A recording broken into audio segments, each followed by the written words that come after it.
Hello traders at CMC Markets. Welcome to another update. This one is being prepared on Friday the 20th of October. My name is Trevor Neil. I'm an analyst at RRG Research. Today we're going to start by looking at asset classes, the relative rotation graph of asset classes. Then we're going to go to equities and the FANGs, and certain FANGs in particular because there's great deterioration going on there. And we're going to look finally at gold.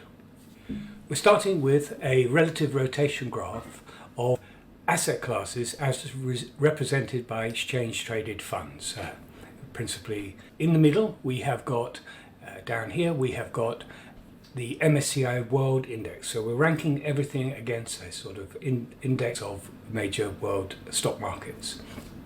Now there's a couple of things that strike us. The one which is furthest to the right is the QQQ, and it is in the weakening quadrant. It is moving positively. That often means that it is about to regain its dominance, but it is in the weakening quadrant currently. The other indices, the S&P, the small caps, is actually in the lagging quadrant and looking like heading southwest, so looking like getting worse with worse momentum. The area of stocks to be in is the tech stocks. We'll come back to that and break that down in a moment. We've got the Dow Jones Commodity Index here, and that is moving easterly quite well. That's good. Commodities strengthening further.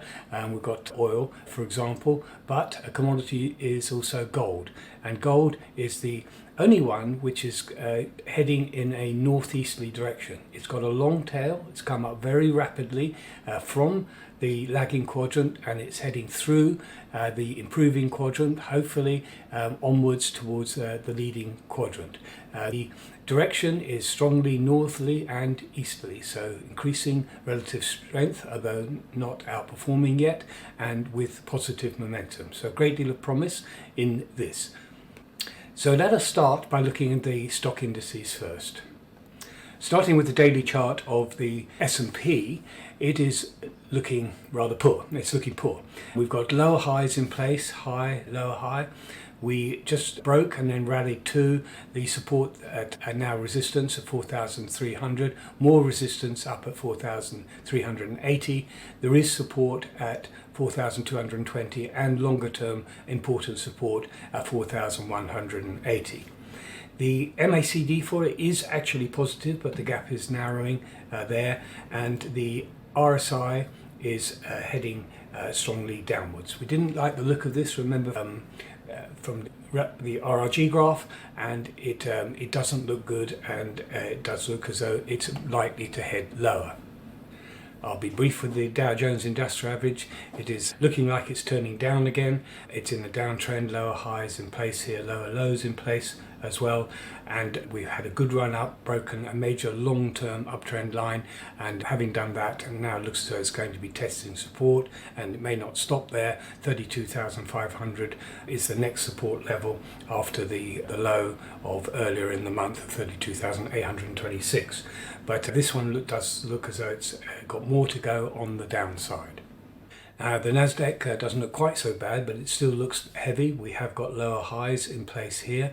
We did see that coming. I'm pleased to say that we saw the loss of momentum into the top in July with the bearish divergences we were seeing, and the MACD currently is crossing to the downside, looking like we're coming down to retest the lows, the two lows here at 14,560. That is the August low and the two little lows in September and October.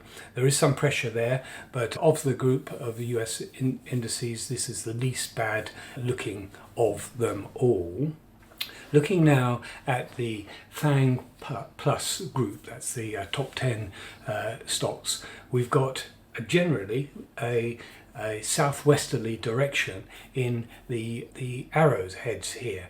So all of them not looking, most of them not looking so good. Exceptionally, we've got Microsoft, which is heading easterly, not as far across as Meta, not as with as strong a JDK-RS ratio, and Amazon, but it's back in the improving quadrant. So I'm just going to look at a couple of these now, but we've got furthest to the right Google, AMD and Meta, and we've got this big swing down, by the way, and we've had a big gap down session, and this has been deteriorating for some time, Tesla, and it's really a very long tail indeed that we've got there, and a big jump there to there, very weak and in the lagging quadrant, the worst looking of the lot, and the direction is also the worst looking of the lot. Now let us start with to represent this group, let's look at the less bad group but pointing in the wrong direction. We'll take Google. So here is Google. It's been steady, strong, but we've got some loss of momentum here. We've got bearish divergence in the MACD. We've got the MACD itself closing in on its signal line. It's losing upside momentum. We have still got an intact pattern in the inferences that this is probably going to stabilize at some lower level, but we would hope that it will be above the 127 level, 125 level, which is this support, and these highs are also support as well. If we broke that, then it's also looking bad, very bad as well. Alphabet has got a small top at 2, so if that breaks, then we're on our way up again. But it does look at this current moment as though it's feeling the weight, and we can see that in the RSI there. I think it might be a buy, but later.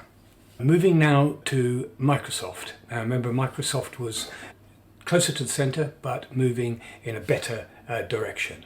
So here we have it. It has been going up. It broke its uptrend, broke down, came down to 310, rallied strongly to 340, back to more or less 310 once again, and has steadied up. Now, of all of the FANG Plus stocks, this has got the best looking MACD. Here it's not really narrowing much in towards its signal line. The gap is still there. And also on the RSI, we've come up quite strongly here. Yes, we've got a little bit of loss of momentum at the moment, which might infer that it's going to take a bit longer to go up. But believe it or not, this is the best looking chart in the group. The key levels to break is the minor high at 336, 340 the important level. Then I think we're on our way up again for it, but it must hold the 3. It's actually 3 low here, and it does look a little bit heavy in the short term. One of the things to look at is to show you how bad it can be. Here's Tesla, and plummeting towards the 210 support level. We've got lower highs in place here. It's just broken this 240 support, and you see the RSI is in plunging there, and the MACD not positive. Like Alphabet, it's negative. Heavy looking, the whole sector is heavy looking. QQQ itself is coming down. So this dominance that we've seen in as a asset class and a subclass, if you like, of the FANG Plus stocks of the US stock market outperforming the rest of the stock market, this has really deteriorated and changed now. Now moving to commodities. We saw in the asset class RRG at the beginning, up at the top, moving to the right. The best place of all were commodities. This is an RRG graph looking as a benchmark, the Dow Jones, Thomson Reuters Dow Jones commodity index of commodities which trade on with futures contracts. And so what we're looking for, let's try and train our eyes to look for things which are heading generally northeast, wherever they occur, best of all, of course, in the leading quadrant.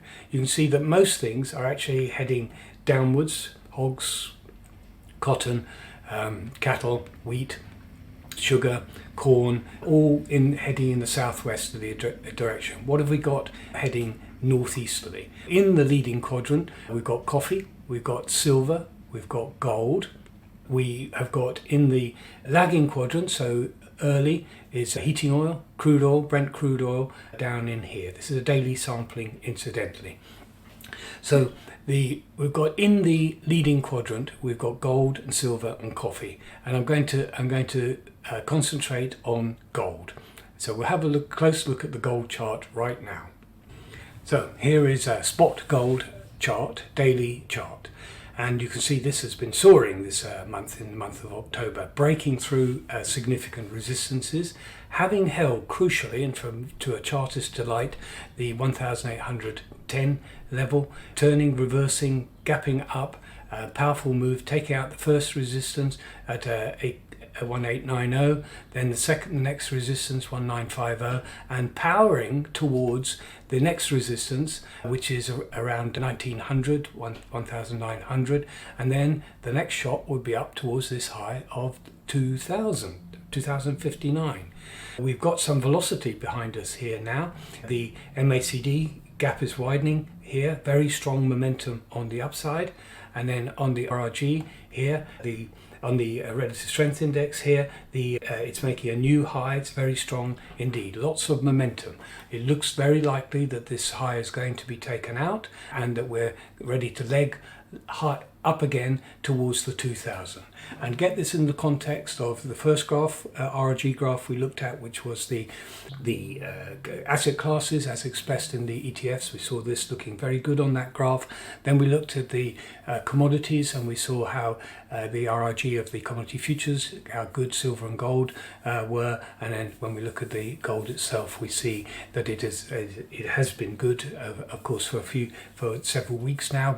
That the RRG has shown that, but it's shown that we've got good direction in the RRG, showing momentum of this outperformance. And so what's the conclusion here now? Very basically, equities, even the FANG stocks, particularly the FANG stocks, are now looking very difficult. It's hard to find anything looking really very exciting on the upside there. And the focus has moved, and your focus moved, perhaps should move towards gold now, and with its potential and with the magnet of $2,000 ahead. So I thank you all very much indeed for listening. I wish you a great weekend, and thank you for sparing your time. Thanks from me, Trevor Neil, analyst at RRG Research, and all of us at RRG Research. Julius will be presenting next week. May the trend be with you. Goodbye.